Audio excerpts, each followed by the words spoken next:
Good afternoon, everybody. Thank you for joining us here at Curator Conversations. We are going to be discussing the military uniform for women in service. I want to thank the Wisconsin Veterans Museum Foundation for providing us this platform to share our conversation with all of you today. For those of you that don't know me, my name is Yvette Pino, and I am the curator of veteran art here at the Wisconsin Veterans Museum. And I'd also like to welcome Andrea Hoffman, our collections manager, to today's conversation. On the second part of the presentation, I'm going to be handing the mic over to Andrea. She's going to be discussing some of the items that we've selected from our collection to talk about. You'll be seeing many more of those throughout in the presentation as well. Uh, I mean, many of you might know me, and if you do, you've probably heard my stories about my time in the military. And you also probably know that for many years, I've approached the subject of my time in service through the general veteran angle, and I've really steered clear of adding any gendered lens to my topic of research. However, many years have now passed since I've officially left military service in 2010, and I am realizing now that there is a very important need to seek a more in-depth purview into the topic of women in the military. In 2020, while celebrating the 100th anniversary of women's suffrage, so just last year, I was privileged to be on a team that created a video about women serving in military roles, not only as another way to validate their citizenship, but to secure their right to vote, to secure my right to vote. This research, along with the recent development here at the museum of our I'm Not Invisible traveling exhibit, has really opened my eyes for a need to start applying additional and more comprehensive research principles to the topic of women in military service. One of my personal goals is to look at the subjects that we are covering at the Wisconsin Veterans Museum from the general sense of the veteran experience. Every veteran is a story, and to begin to ask questions through a gendered lens about the gender perspective. My own experience as a post 9/11 Army veteran, I served 2 tours in Iraq. This experience, in my opinion, gives me a preparatory tool set to unpack these comparisons and contrasts of the experience from then until now. And it also has guided me to create some new hypotheses of why things were the way they were, how have they evolved, and maybe how have they stayed the same? What changes are we still seeing, and what changes should still be considered? And at the end of the program, we're going to wrap it back around and talk about some of these changes that are being considered in real time, present day. So I've taken the title of this program, Curators Conversations, quite literally. In that the information I present to you today is filled with examples from our collection, and it will have historic references, but it's going to be through the guise of how I function as a curator. This program, talking about the uniform for women in the military, stemmed from questions I started asking really during the research that I did for the World War I video, Women Serving in World War I. But these questions that I started asking about the deeper socio-political impacts of the uniform for women. Andrea and I had a conversation when I proposed this idea, that the idea that uniforms is a very robust topic. It's a big topic, and it can be, there's no way we can cover it in its entirety or even scratch the surface in the allocated 1 hour of time that we have today. So we decided we are going to do this in stages. This is the first of hopefully many presentations that we will bring to you.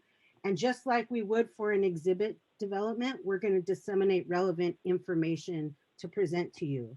And we want to continue researching this topic so that we can zero in on some very specific ideas and bring you future presentations, whether it be in a curator conversation, an online temporary exhibit, a blog post, we can get some more detailed information on specific topics such as socks and shoes, dress uniforms, um, headgear and hair standards, rank and insignia. What are the socio-political impacts of rank and insignia? How does gender and gender identity come to play when you talk about these concepts? Um, this is the research we are currently doing and what we will present in the upcoming months. So I hope today you find this program informative on many levels beyond historic bullet points, but really I hope to raise questions and I encourage you to think and ask questions yourself rather than just absorb facts that I might be throwing at you. That being said, take a look at the screen here throughout the presentation. Keep an eye on our slides. We will be providing reference material and resources that we used in preparation for today's conversation. We invite you to take a look at these in your own time and get an extended look into this topic. At the end of the presentation, we will open it up for question and answers. But if you have a question throughout, please use the chat function. Type a question in the chat. And Mike Olson is here in the background, not in the background of our hearts, of course, but Mike is here from the education department and he's going to be consolidating all of those questions so that we can address them at the end. Now, I know this is some of your all's lunch hour, so I know time is an issue. If we don't get to your question today, or if we don't have the answer to your question, we will provide our contact information and you're welcome to share yours as well. I always look forward to extending discussions beyond the platform, the confines of a virtual box. So remember, if you have a question, use the chat function. If you've attended one of my drink and draw sessions, you know that I have no problems being interrupted during the presentation. But for the sake of time and the sake of keeping me on topic and keeping my cadence going, let's hold all questions till the end. If you have technology issues, chat with Mike. Hopefully he can walk you through those. If it's something like you can't see the screen or you can't hear me, or when we bring Andrea into the conversation, if we can't hear her, let us know. Of course, we'll address that in real time. But any questions, let's go ahead and use the chat function and address those at the end. Why uniforms? The need for uniformity allows for a prescribed set of behaviors with regards to rank and earned respect. But the duty uniform, what is a duty uniform? This is your assigned uniform for the day or event. And the assigned uniform guides you on what to wear for what job you might be performing or what event you might be attending. This is considered your duty uniform. Now, that might seem like common sense, but in the military, we have to remember there are protocols in place for pretty much every hour of the day. So, for example, leadership must inform their troops what to wear in the morning for PT, physical training, to include but not limited to uh, accessories based off of weather conditions. For example, do we get to wear a knit cap?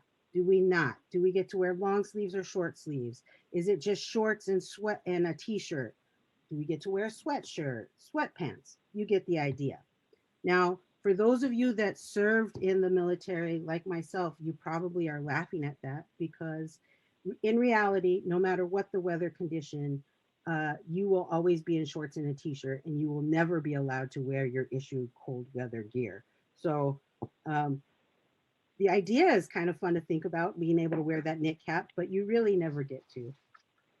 Uh, Now, women have served across the course of time, but really women, when they started serving in these volunteer roles and or government contracted service positions, they needed the uniform and they wanted the uniform. And not as a way of playing dress up, but as a way to feel that sense of belonging and pride. And in some cases, they needed the uniform to give them a sense of protection. And I don't mean protection from bullets or bombs. I mean protection from harassment and disrespect. The uniform provides distinct regulations on how one should be treated at all times. If you are in uniform, there is a doctrine that says not only how one should act while in uniform, but how others should be treating you when you're wearing that uniform. and how you should treat others when they're in uniform. The idea is really quite simple.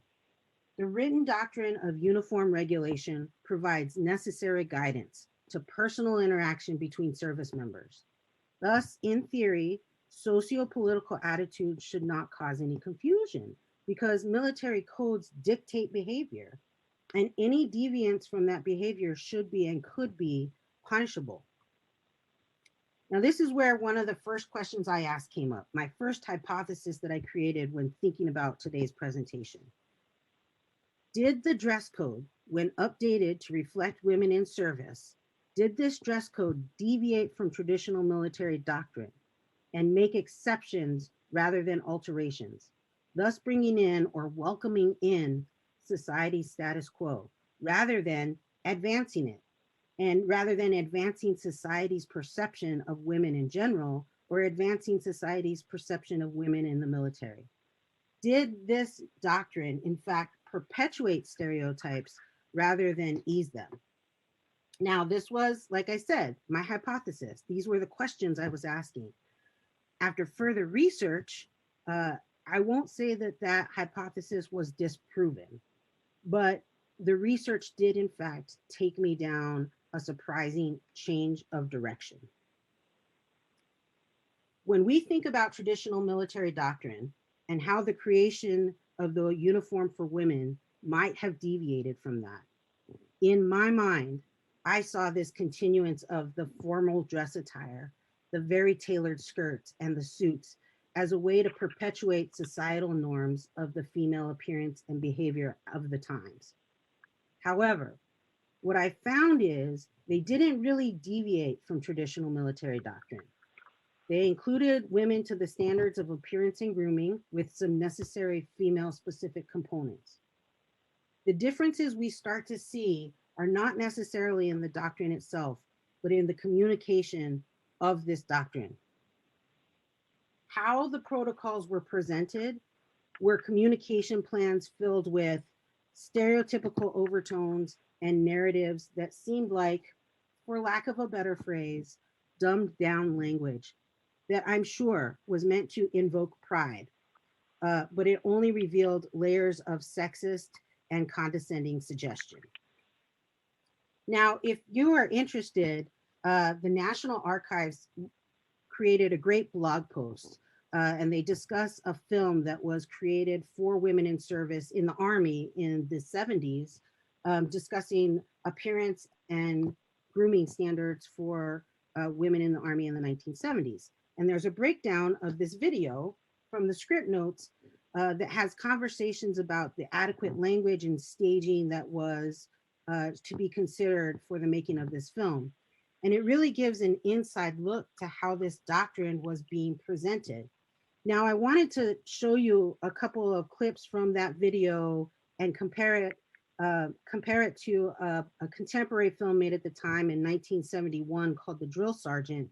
The film from the National Archives was geared toward women, as I said, and the drill sergeant is the drill sergeant speaking to his male troops about the same doctrine, and how that language was presented.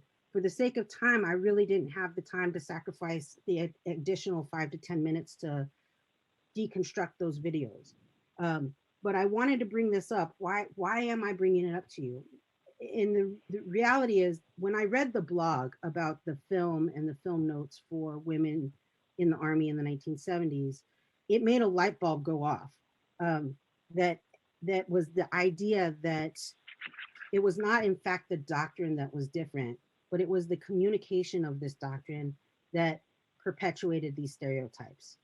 And that is where we're starting to see some of the issues that are being contested today. We're starting to see some of the service members themselves speak up and advocate for change within the military doctrine and structure. And like I said, at the end of the presentation, we're going to wrap this back around and talk about some of the changes we're currently seeing. What I want to make clear is language is powerful, and failure to address flawed or outdated language can really be the difference between doctrine being rhetoric versus doctrine being policy. So let's keep that in mind for things the invitation that I'm going to put out to you at the end of this presentation.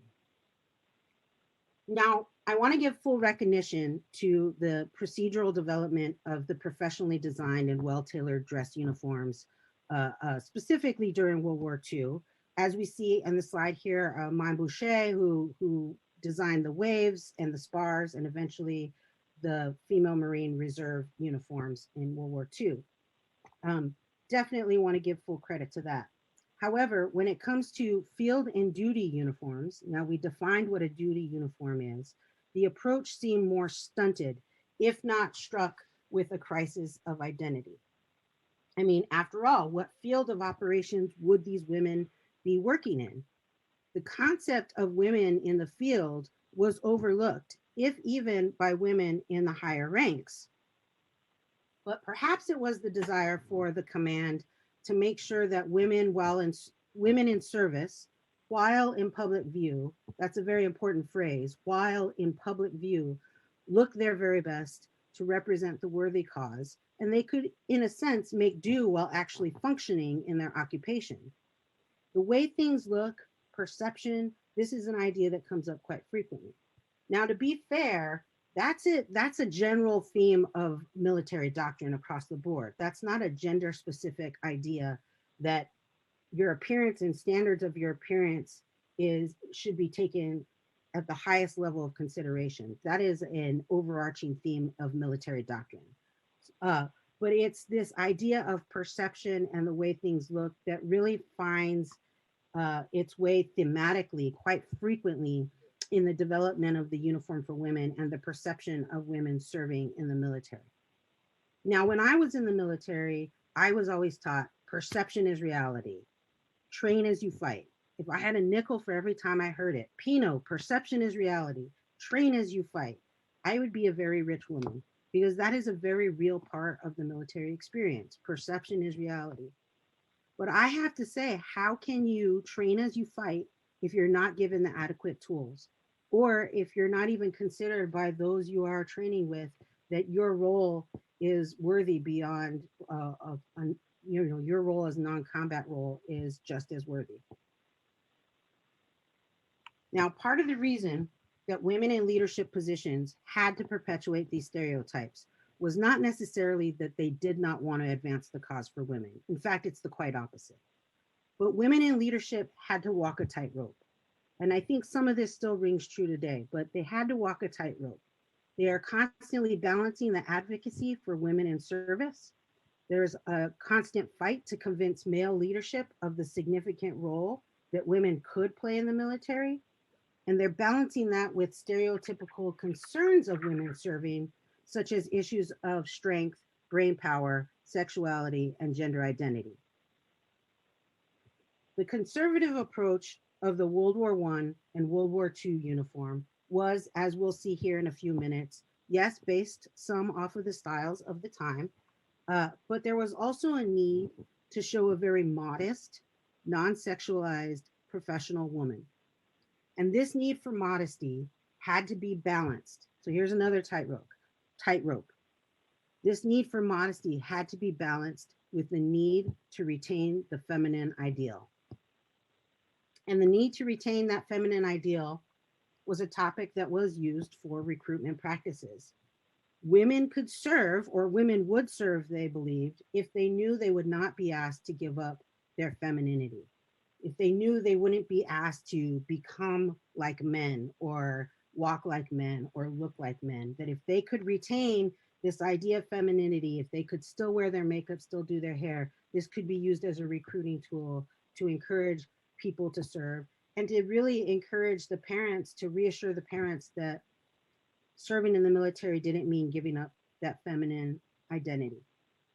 But here's another balancing act, because you couldn't be too made up, meaning you couldn't wear too much makeup or be too concerned with your looks, because that had the perception of being a public woman, which had a very negative connotation as well. But you also couldn't be too modest, because that would appear to be too masculine, which also came with its own negative connotations. I think we still see a little bit of that in present day. Now, when we look at uniforms, we have to consider all of the dynamics at play. We have to appreciate the very real logistics of a military at war.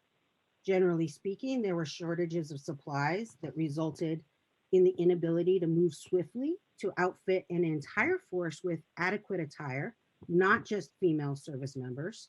And that was a very real circumstance, and that falls into play in today's world too. That shortages of supply make it difficult to outfit anybody. So yes, there were some holdups to get some of the women uniforms produced, but it wasn't just gender specific that was happening, and I do want to acknowledge that. There were also some real logistical bottlenecks that happen when seeking final approval from the quartermaster general.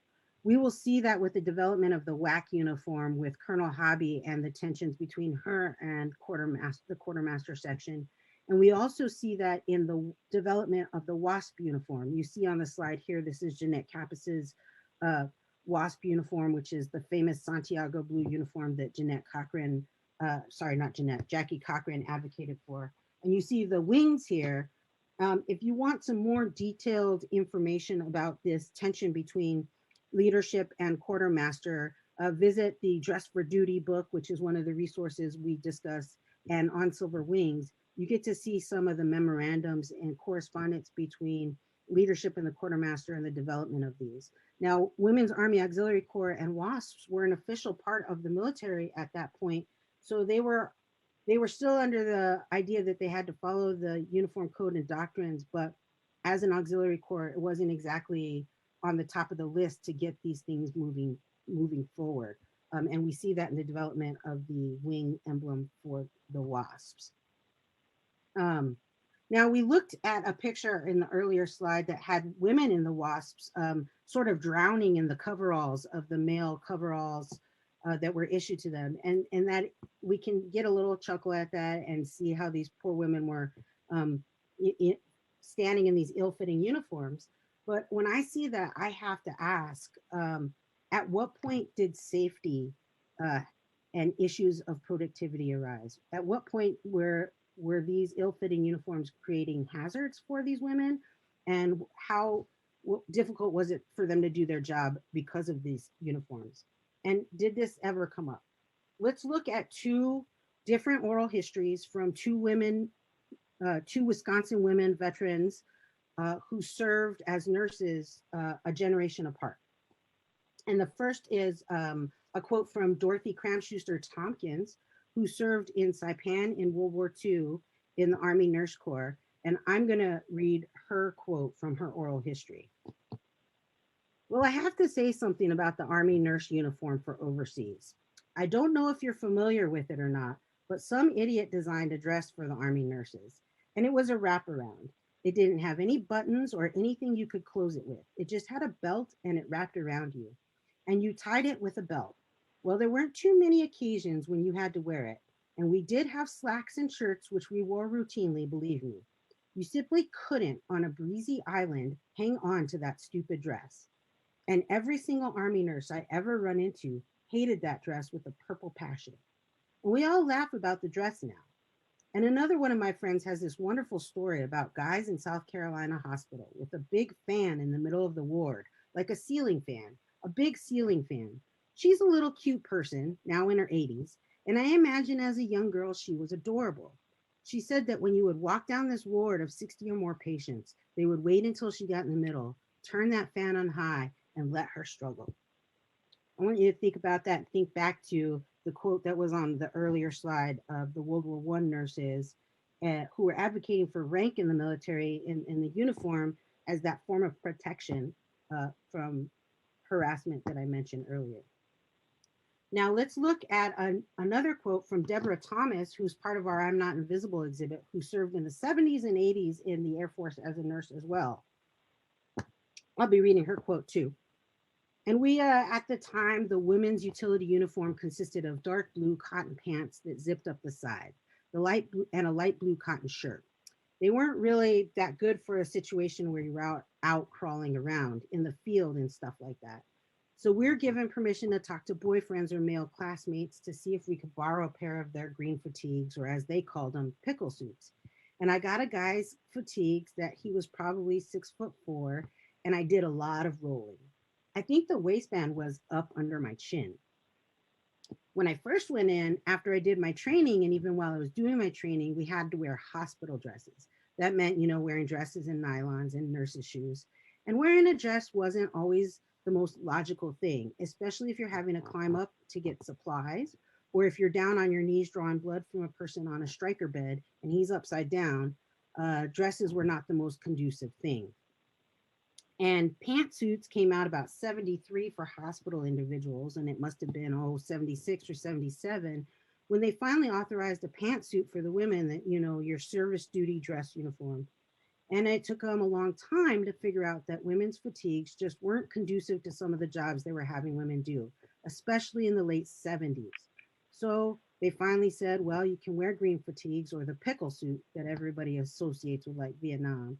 And a while there, the battle dress uniform, or the BDU, that could only be worn by security police forces and certain elite groups. And I guess it was probably the late 80s, something in that area, they started letting everybody wear BDUs. Now I want to take a minute and go back to the slide that I showed for Dorothy Tompkins, giving the example of the wraparound dress.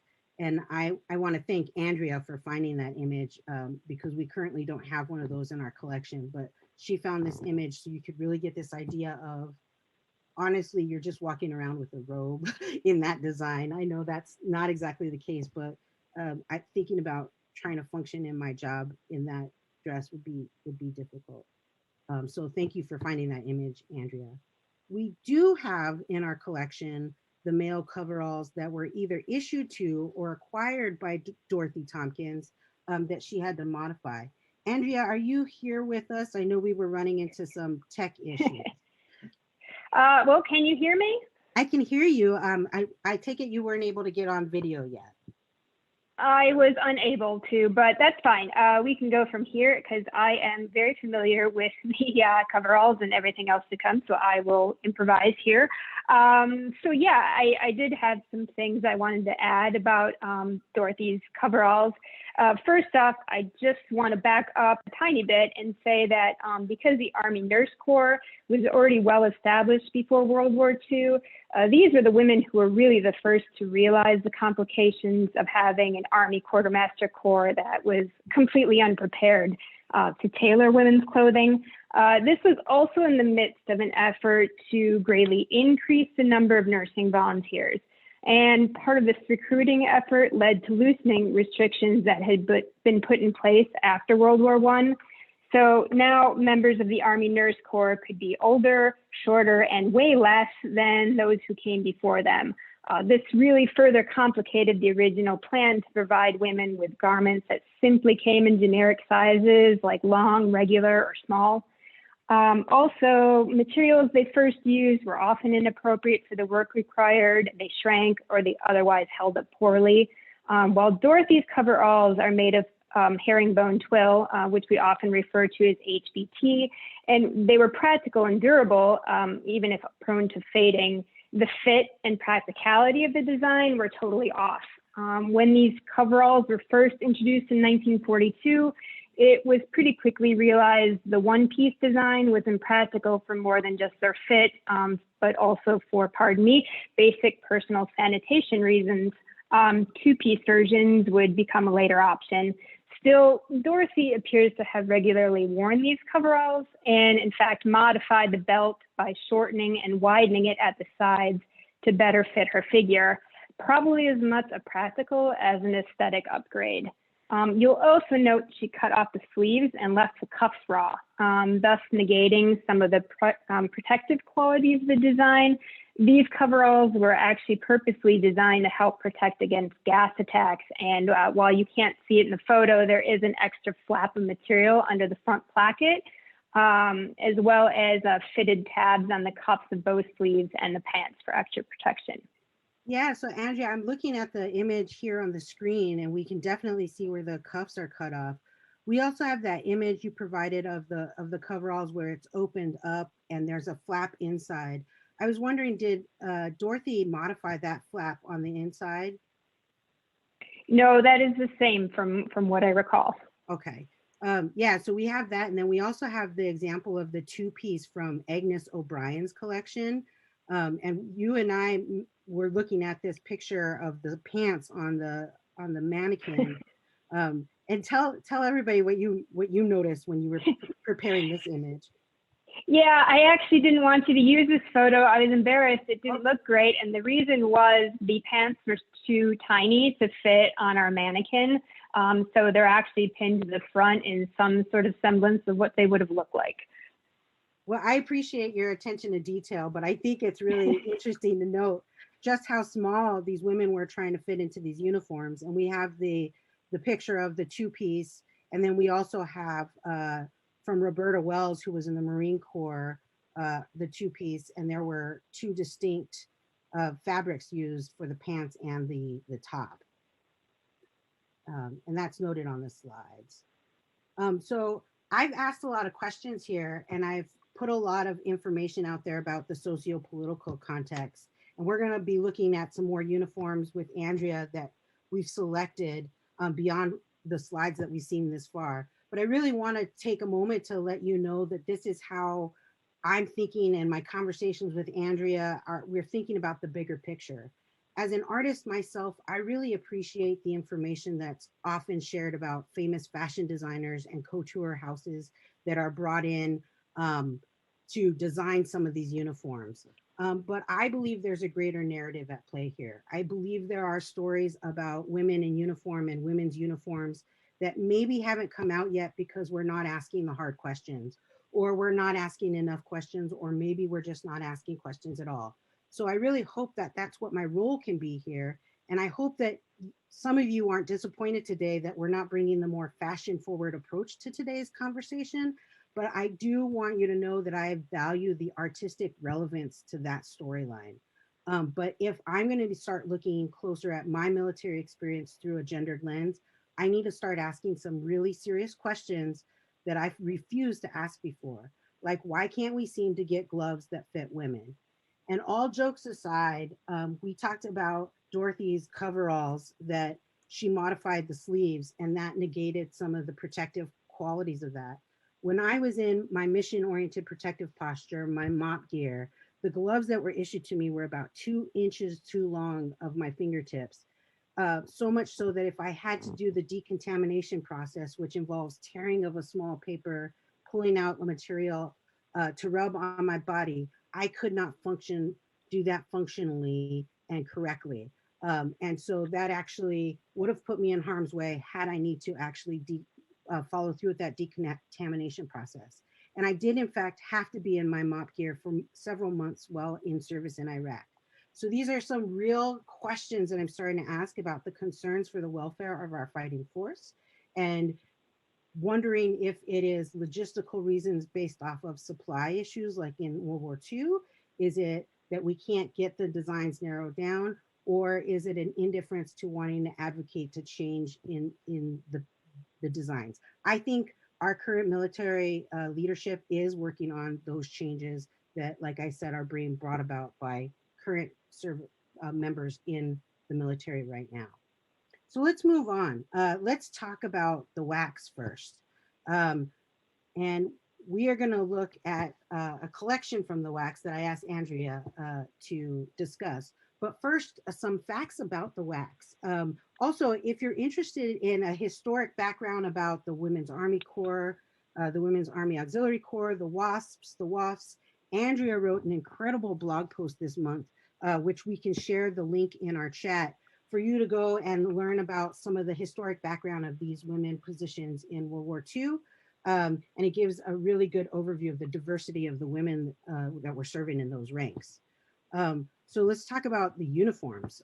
Facts about WACS. Women's Auxiliary Corps, Army's Auxiliary Corps, the WAAC, was established by an act of Congress in May of 1942, and Oveta Kulphabi became the first director and served in that role until July of 1945.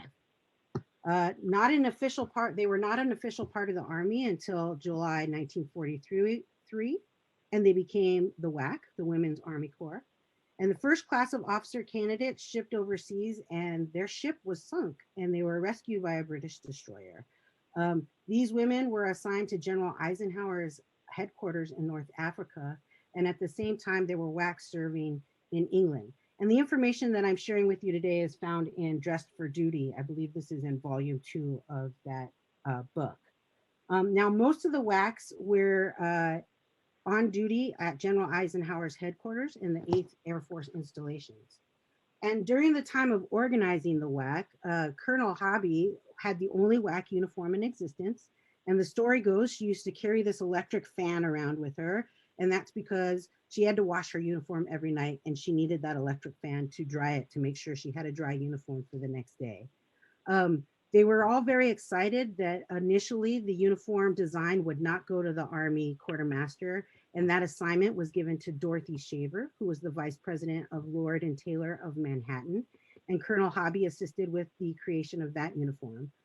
However, the design eventually did become the responsibility of the men in the Quartermaster Corps, who tried to design it based off of men's standard sizes, 42 long, 42 short. Andrea mentioned that in the coveralls. And the result was a very stiff, masculine looking uniform.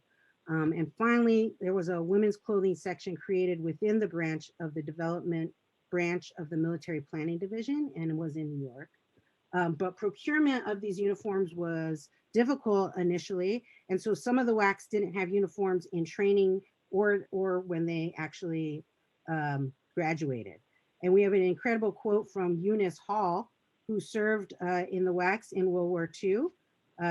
These photos you're looking are from the Dorothy Danny's Alexander collection. But let's hear from Eunice Hall and what she had to say about her WAC uniform. And I will read her quote. We were immediately given our allowance for clothing. There was a shortage of WAC clothing in certain sizes. So in the first week, some of us wore civilian clothes along with men's overcoats and stiff leather gloves. I was issued a man's overcoat and gloves that were too big, but marched in them I did until I was issued proper size. We were also given an army cap and galoshes. Our hat issued at the time was the Hobby hat, which is named after Colonel Hobby. Later issue was the overseas cap. Our shoes were brown leather. For my AA width foot, they fitted me with size 9B, explaining that I needed extra width for marching.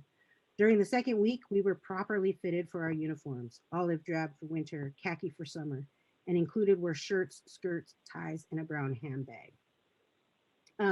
I mentioned the first few of these slides show images from the uniforms of Dorothy Danny's Alexander and reflected the early versions of the WAC uniform.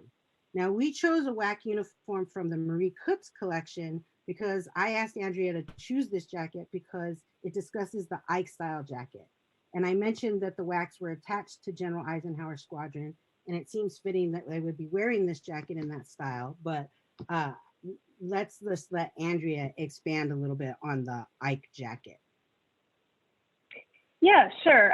So first, I'd like to point out that before Eisenhower had his name ever tied to this garment, at the beginning of World War II, men in the U.S. Army were wearing a short cotton poplin jacket in the field that was actually modeled after a civilian windbreaker and unofficially known as a Parsons jacket, which was named after Major General James K. Parsons. At the time, cotton was an appealing choice because they anticipated that there would be a shortage of wool. But within a few years, based on experiences at different fronts, it became obvious that the field jacket was inadequate, and it was decided that a new design should be able to be layered to accommodate a variety of environments. Part of the plan was to design an insulating layer to go under the new, longer M1943 field jacket, which was intended to replace the Parsons model.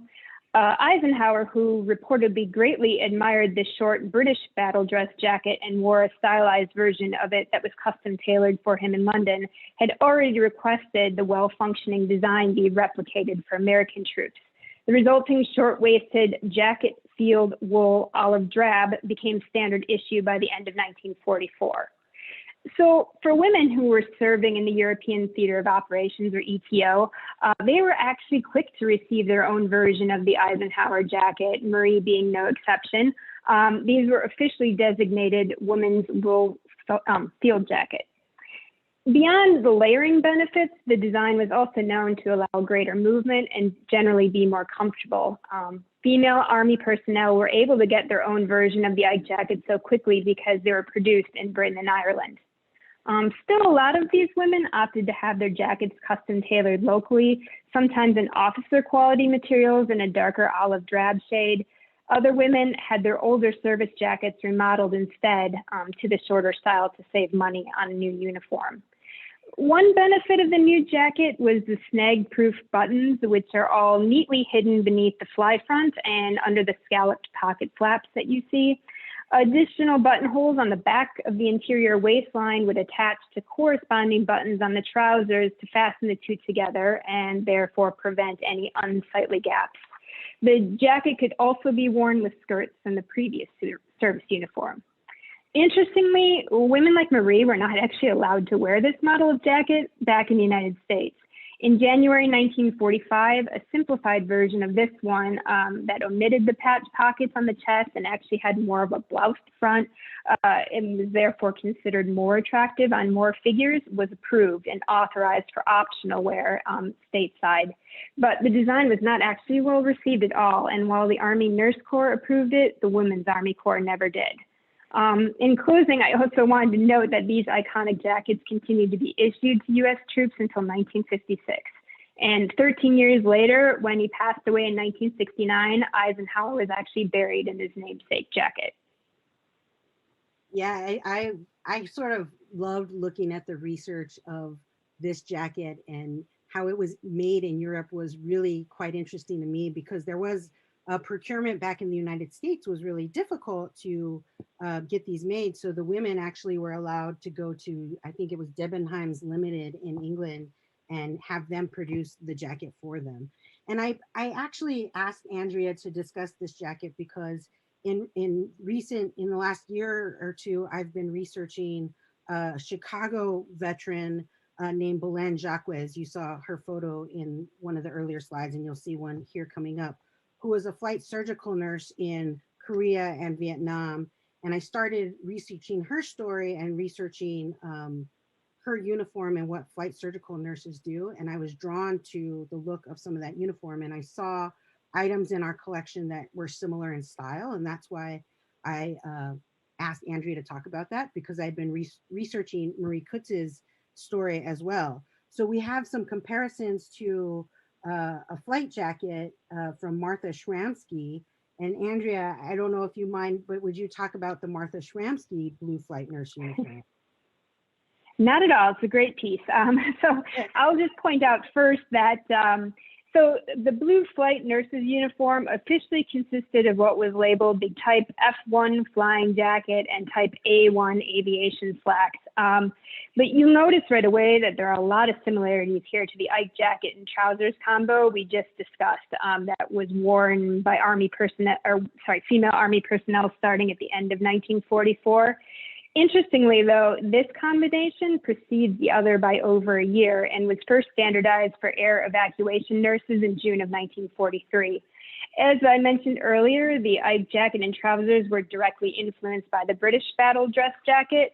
Likewise, this jacket has pretty striking similarities to the Royal Air Force blue-gray battle dress jacket, which has been worn in Britain since 1940. Here, we've shown it paired with a Royal Canadian Air Force jacket that was worn by Warren Webster of Madison. During this period, the RCAF and RAF uniforms were essentially identical with the exception of insignia. So you're getting a pretty good idea of what they look like. The flight nurse's uniform shared a lot of practical similarities I pointed out earlier, including snag-proof buttons down the front and waistband buttons to attach the top and bottom and help keep the uniform both neat and out of the way. This was especially practical when going from a crouched position to standing, as would be necessary when treating patients in crowded aircraft.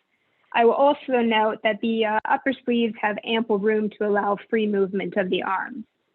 It's also worth noting that this garment was made by the still familiar Wilson Sporting Goods Company, which was probably better known at the time for producing catcher's mitts and footballs than athletic clothing, although the relaxed and practical fit used here seems appropriate.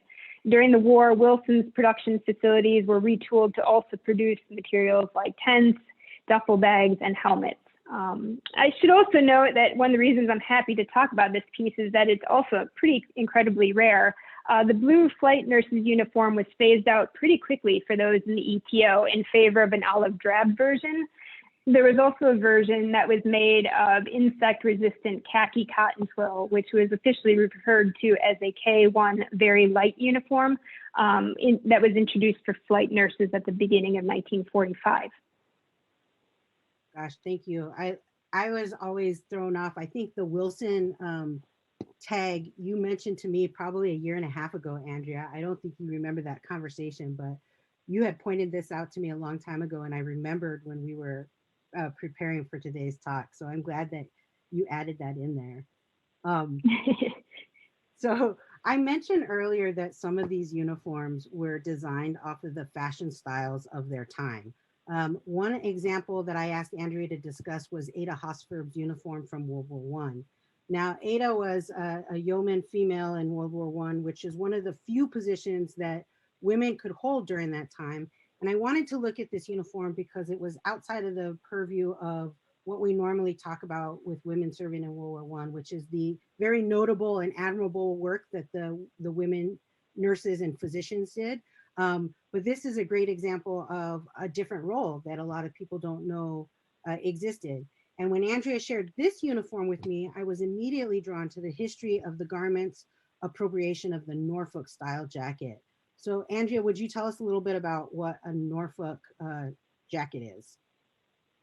Yeah, sure. And actually, at first, I'm going to just take a quote also listed from the Dress for Duty book that kind of explains the style. Here it says, the Norfolk style navy blue or white bleached drill single-breasted coats are made to slightly fit the figure of the woman, with the sleeves reaching the wearer's knuckles. The front of the coat was closed with 4 gold navy buttons, while there were 3 buttons at each sleeve cuff. Patch pockets with flaps were sewn to the skirt of the coat at the hips. The bottoms of the pockets are slightly rounded, while the top of the pocket was to align with the 4th button. The navy blue coat was lined in dark blue sateen, while the white coat was lined in skeleton. 2-inch wide bands ran from the shoulder of the coat in both the front and back and on each side, with loops incorporated to make room for the cloth belt, thus giving the coat its distinctive Norfolk styling. The belt, which is 1 3/4 inch wide, was secured in the front by a gold navy button. Beyond the direct inspiration we can see here from the Norfolk jacket, there's also other influences we can identify from the era. For comparison's sake, I've included a few images here from the April 1918 issue of Standard Fashion, which was a monthly publication put out by the Standard Fashion Company of New York, who made women's paper garment patterns. This company was known to trail a few months behind designs featured in trendier publications like Harper's Bazaar and Vogue, and likely better represented what was worn by a greater percentage of American women at the time. First off, for those of you familiar with fashions from just a few years earlier, we can already see this was a group of women who shunned the extreme corseting of their mothers' and grandmothers' generations. Loosely defined waistlines gave a sense of freedom both physically and emotionally.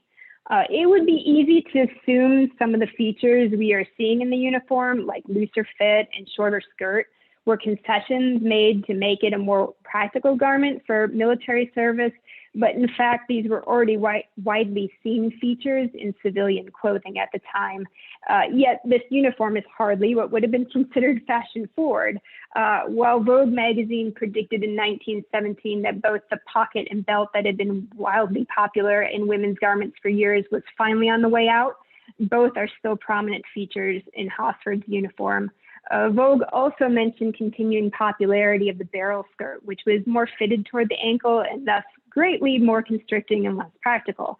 Hosford's flared skirt is quite the opposite, and in some senses, I think foreshadows the straightforward, no-nonsense six-score skirts that would become the standard for World War II women's military uniforms. Yeah, I mean, I think, Andrea, the interesting part of this jacket is that we had a little discussion, but I saw this as an emblem of women's equality, this uniform as an emblem of women's equality without putting too much symbolic weight into the uniform. I don't want to do that, but I saw the Norfolk hunting style jacket and the way it could function for both men and women in similar capacities as this strong representation of the equality that women were aspiring for at that time. I also see something interesting to me is this is a precursor to some of the design elements we still see in today's current battle dress uniforms, especially some of the examples in the BDU and DCU. Now I'm aging myself because we've already advanced now beyond these uniform styles and are looking at more flak vest and uh, other uniforms of present day. But the BDU and DCU, the functionality and pleating and the pockets and the layering capabilities, they're all very similar. Um, Now I know we're getting close to our time, but we have one more uniform that I don't want to not talk about, and that is an example of a uniform that Andrea suggested we discuss, and I'm really happy that she did. And this is from the Mary Hoddles collection. And Andrea, I'm hoping that you can share a little information on this uniform. Yeah, sure. I'm happy to. I'll try to keep it quick. For me, this uniform is particularly interesting. I mean, not exactly for its fashionable qualities or particularly fine materials, but to me, as an example of the first generation of US military maternity uniforms, it symbolizes the truly unique needs of women in the service in just one outfit. It's also worth pointing out here that it took all the way into the late 1970s for us to get there. This particular uniform dates to 1981 and was issued to then Captain Hoddles while she was serving as a dietitian in the U.S. Army. I should also mention that unfortunately, this donation didn't come with the original maternity blouse, so I've included a more recent photo to show you more or less how it was intended to appear originally. As you can see, though, nearly 40 years hasn't made a huge difference in either style or fit. Backing up, I'd just like to mention a little bit, and I'll keep it brief, about the history of maternity clothing in general. The first ready-to-wear maternity clothing wasn't available until the very beginning of the early 20th century. Then nearly 50 years later, when maternity-specific designs became popular in the post-war baby boom years, we first see the addition of this ever-present elastic panel in maternity skirts, like the one that's used here. A few years later, by the mid-1950s, we now see maternity pants. And then this wide tent-like top with a single inverted pleat down the center front became a mainstay by the mid-1950s and looks pretty much identical to Mary's Hoddles uniform that was issued to her decades later.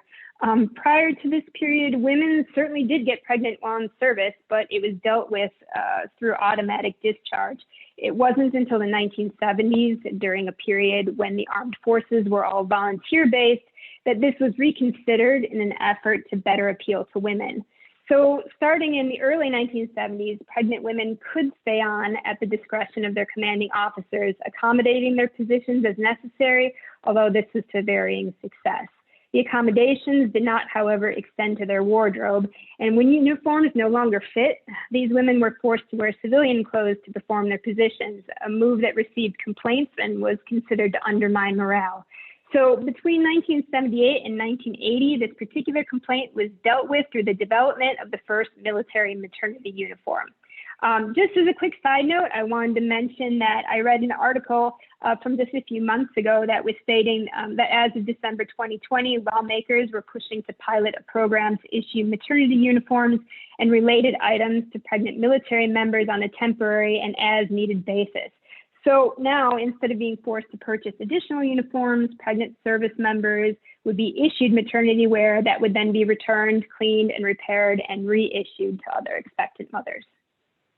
Yeah, I mean, I really appreciated you bringing this to light, Andrea, and that article specifically. I think that's a great idea for the maternity wear. I was a cook in the Army, and I was issued a uniform that was laundered every week by the Quartermaster Corps. I was not responsible for the dry cleaning of my uniform because it was a requirement for us to have that uniform for sanitation and health reasons. So this makes complete sense to me that you would be issued a uniform that could be turned back in after you need it and passed forward onto other expectant mothers. So that was really interesting.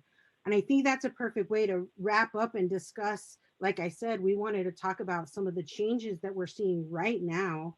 The discussion with pregnancy within the ranks and the uniform standards and doctrine changes is one area that is currently being discussed as recently as last week.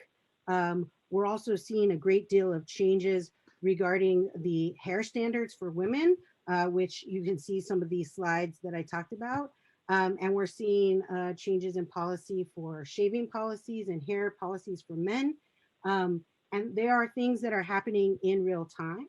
Um, as I conclude the program, I want to invite you, as we are doing this research, I am looking at more stories of uh, the policies and how they've been changed. If you have a story about your maternity uniform that you'd like to share with us, or an hair policy is changing.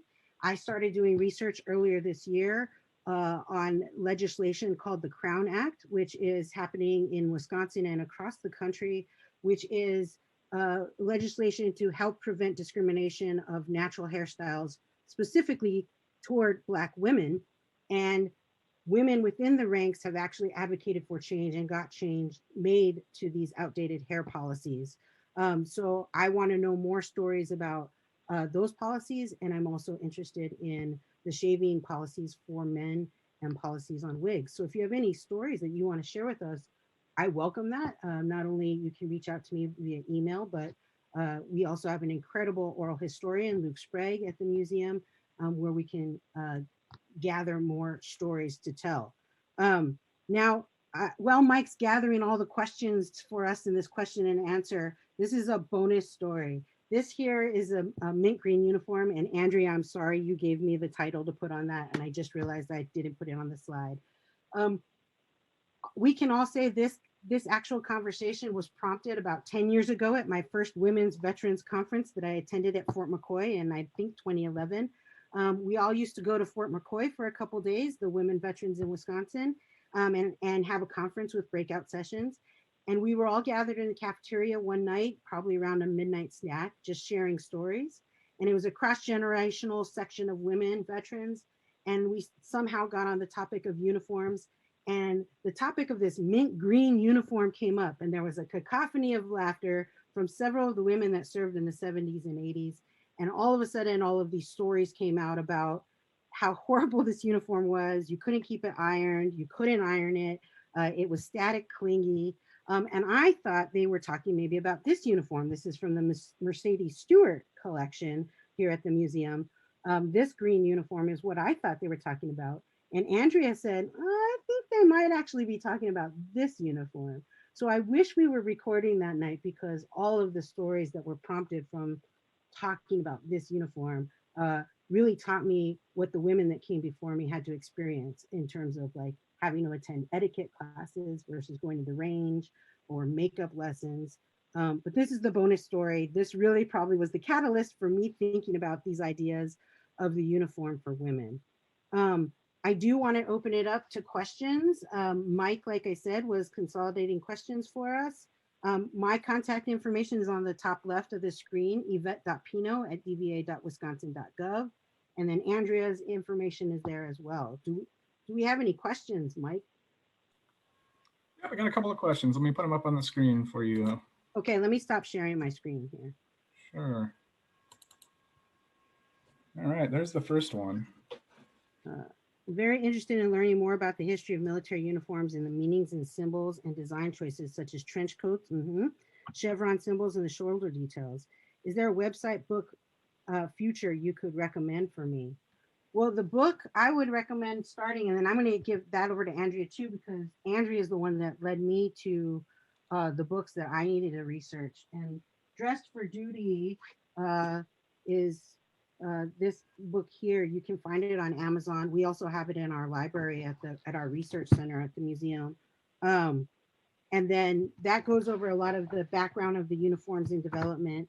And then let me see if I can get back to the PowerPoint presentation, because I can go back to that first slide that lists all of the books. So let me just go back here.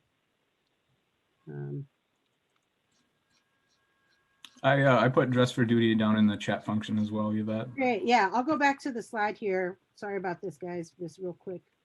Um, with those resources. And you can also contact me and I'll get you resources to look at, because rank and insignia is something that I'm looking at for future presentations, because as we're looking closer at gender identity in the military, I started thinking about how rank and insignia can affect uh, how we how we define our service, and the bigger impacts of that. So please reach out to me and I'd be happy to continue that conversation. Andrea, do you have anything about looking at rank and insignia and resources?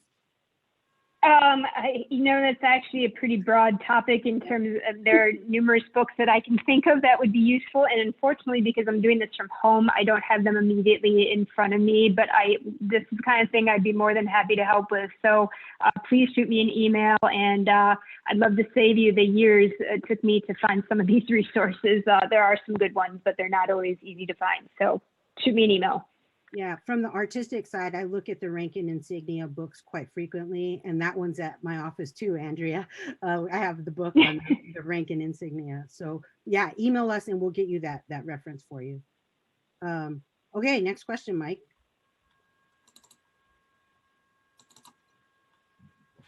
Second question. What are the differences between American uniforms and other countries? That's a very big question too. Or am I right, Andrea? I mean, I think we definitely touched base on some of the influence of the British uniforms, but I mean, I was looking at this book of visual encyclopedia of military uniforms, and that's just like a very general overview. There's a lot of differences and similarities.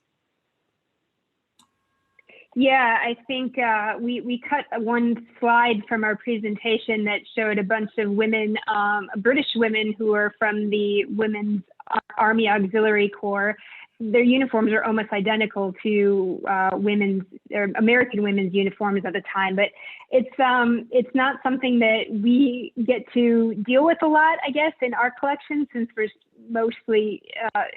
so focused on U.S. stuff. But definitely these things will come in donations as souvenirs and things like that, and then we learn about them. But yeah, that's a good question. I would say by far the most has been written on American uniforms, but I'm always happy to look beyond that for information. Yeah, and I think you definitely, this is the picture, Andrea, I'm showing it now, of the women in World War I in England. I think there's definitely so many similarities that it can be confusing sometimes when you look up some uniforms, especially in online research. You have to be very aware that if you're looking at an Australian uniform or a British uniform. And I'm grateful to Andrea and our staff at the museum, because they are very, their attention to detail that they put into their research practices has guided me to make sure that I'm going down the right path in my research, but because there's a lot out there.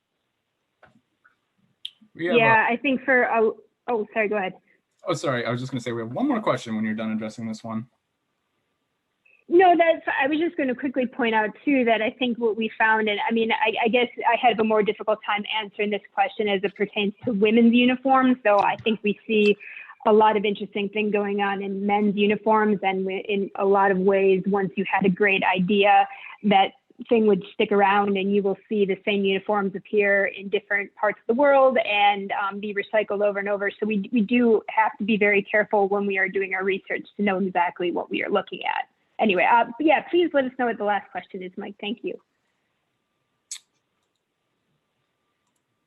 Can you read it for me, Mike? I'm just going to leave. I stopped sharing anyway. Yeah. Sorry, right there. Question. Yep. As a Black woman who served in the Navy from 2009 to 2013, there was a lot of restriction placed on Black women's hair. To be in uniform, quote, I chemically relaxed my hair and kept it straight. Once I left the military, I was finally able to wear it naturally. A few years after I got out, the military started to accept more natural Black hairstyles. Can you speak more on the importance of hair? Absolutely. Also, the uniform was not inclusive to all body types. When I was in the military, mainly women of color were pulled aside for how their uniform was fitted to their body. Do you mind speaking on this? I absolutely would love to speak on this. As far as the hairstyles, the changes that I mentioned happening in the military right now are based off of stories and narratives exactly like that about the types of hairstyles that what women had to do to their hair to be within regulation, and the damage that that caused, not only to their hair but to their health, and mental well-being. The Crown Act, which I refer to, is geared specifically toward that, which is alleviating the discrimination and the biases that are the the biases that are actually written in the doctrine, and they're starting to change some of that language, as well as the images, the reference images for leadership, to be able to look at, uh, to make sure that their service members are falling within the doctrine, the written doctrine. But it's important that when we're writing this military doctrine, we have to consider the diversity of our fighting force and making sure that the doctrine reflects that diversity. Also, one interesting note on when I was reading through the Marine Corps regulations, there's a note in there about the doctrine itself, but also the interpretation of leadership of that doctrine, sort of giving some gray area for how it could be interpreted. And I think that's could be problematic as well. As far as the fit of the uniform, that was something that I actually was thinking about while we were doing this research, and which is why I said I want to do this in stages, because as Andrea knows, and anybody that works with me, we fall down these rabbit holes where I'm like, oh my gosh, I have to talk about that. I have to talk about that. But the fit of the uniform was, and is, very real. I think it's a big reality, not only just for female service members, I think for people of color in general, but also different body types, acknowledging the different body types within the service, to make sure that our uniforms fit us correctly, to protect us, and to also allow us to do our job um, correctly. Uh, I struggled as a larger busted woman. I struggled with my flak vest fitting correctly. And these are conversations that are actually happening at NATIG right now. I think it's NATIG, I believe, which is the research center in Massachusetts, that does a lot of the research and development for the military uniform and equipment. And they are currently holding a lot of sessions with service members within the ranks right now, to develop these uniforms and to continue to make this changing. This military doctrine should always remain fluid as the times change. Sometimes I think we're a little bit too far behind, or it doesn't work as quickly as we want it to. But I think those are very real logistical concerns about how uniforms fit, particularly around the waist and the leg area. And they're looking at that in standards for physical fitness as well, in changing the regulations for uh, certain body types not to have to be required to be weighed and taped. These are some overarching themes that you wouldn't think are connected to uniform, but unless you've served and you've kind of lived that experience, like me, who I'm shorter, I'm Hispanic, I'm a lot bulkier. We like to call me husky, right? But at the time in my military service, I was in the peak shape of my life, but still could not pass a tape test based off of the regulations at that time. Um, and my uniform was also very difficult to find the right fit because I'm short but a little bit wider, and shoe size was a little bit different. I could go on, but yeah, I think we definitely want to continue those conversations about how uniforms fit the different body types that are in the military. I don't mean to go on and on about that, but that's a topic that's of high interest to me right now. You have one left, Yvette. Okay, go ahead. What time period saw the most drastic change in women's uniform? Ooh, Andrea, I'm going to defer to you. I know.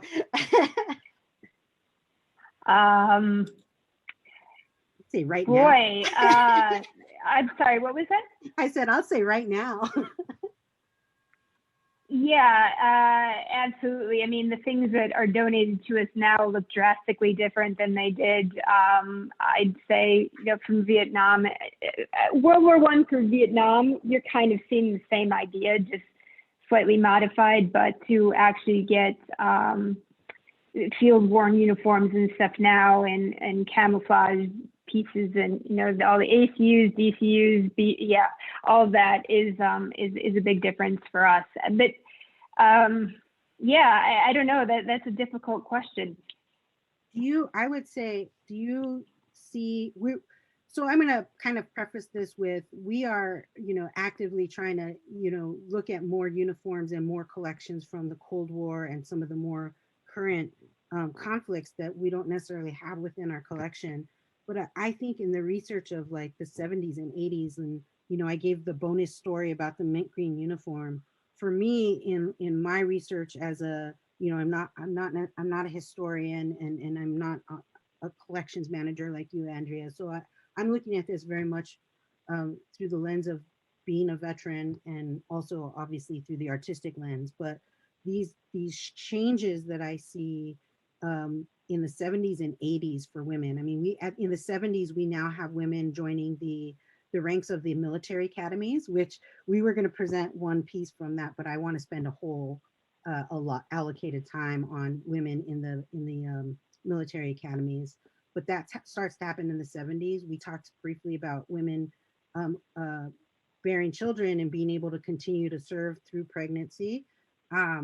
So I think that those types of uniforms, I see a lot of evolution in, and so almost stunted too, with, as we saw with the maternity uniform. Yeah, absolutely. I guess that's a really good time period to pick, because to me, in my mind, I'm really glad that you brought up the mint green uniforms, because to me, this was sort of the last of the trying to make the woman pretty and feminine period in my mind. And then the army green uniform that was used in the 80s, well, it had been used earlier, but was still continued through the 80s, is definitely much more straightforward, less of a jarring difference from what men are wearing, and just the idea about picking sort of practicality over some sort of kind of ideal. Yeah, I mean, I'm really. We talked this weekend about the exciting possibility of the things we want to talk about, but like I just want to like sign off today and dig into the uniforms of the 70s and 80s, and really and the 90s, and really start to get these narratives of the women in service during that time period. I mentioned the Women's Veterans Conference that I attended, and the large percentage of the women that were in attendance at that conference served during that time period, and they really gave me such an amazing background to things that I had no idea about. I grew up with my father in the military in the 70s and 80s, and so I had a good idea about the military experience, and listening to them tell me their story of their experience was not at all what I had heard as my father's experience, which I think is some of the reasons why my father was actually a little concerned when I joined the service. He was proud of me, but there was still a little concern of stories I was telling him, because I think he knew these dynamics that happened during that time period. Um, I think I want to wrap this up, because I know like this is probably people's lunch hours and we've gone a little bit over time, but I want to thank Andrea for taking the time to really walk me through the research, and being my partner in crime for this presentation. And I'm looking forward to working with her and working with Brittany, our processing archivist, and Jennifer Van Haften, our assistant director, and all of our staff at the Wisconsin Veterans Museum, to continue this conversation and really, like I said, zero in on some really specific topics that maybe have, I'm sure nothing under the sun is new. So they've been talked about before, but to maybe shed some new light on specifically Wisconsin women veterans and those stories, and maybe we can get some new stories coming in. So thank you, Andrea, very, very much.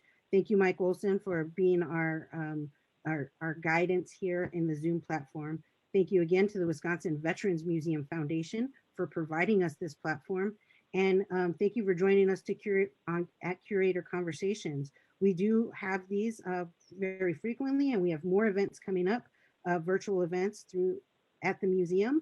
Visit us at our museum website at wisvetsmuseum.com and go to the events tab, and it will list all of the upcoming events. Mike, what do we have coming up next? I think it might be movie night. Hey, yeah, thanks, Yvette. Yeah, this Friday night we're going to discuss the classic 1986 Vietnam film Platoon. That's going to be from 7 to 8. That's also going to be free. And we ask that you watch it in advance, and then we send out questions, and we have usually get a pretty good conversation going about each film. We do that once a month as well.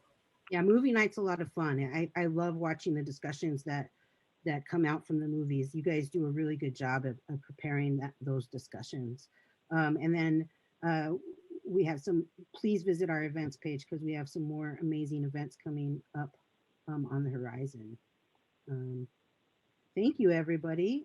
We'll call that a presentation today. I really appreciate you taking the time to visit us today and hearing me drone on about my military service and making this so welcoming for everybody.